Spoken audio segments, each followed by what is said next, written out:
O yan lakay, luto na ang ating sinigang na seafoods.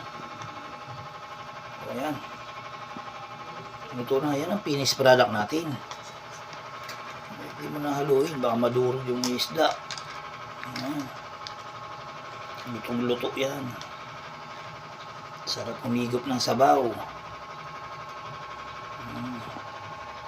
Tikman natin.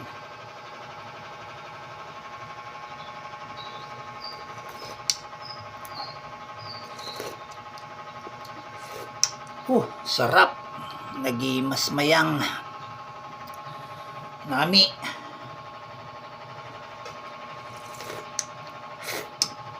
Wow. Sarap. Tapos may sili ka. Tapan na natin lakay at patay na natin. O yan lakay, ang finished product natin. Finished product natin na sinigang na hipon. Ingat-ingat kayo and God bless. Adjourn. Lalaki pa ng lalaki pa ng hipon, Jerry Boy.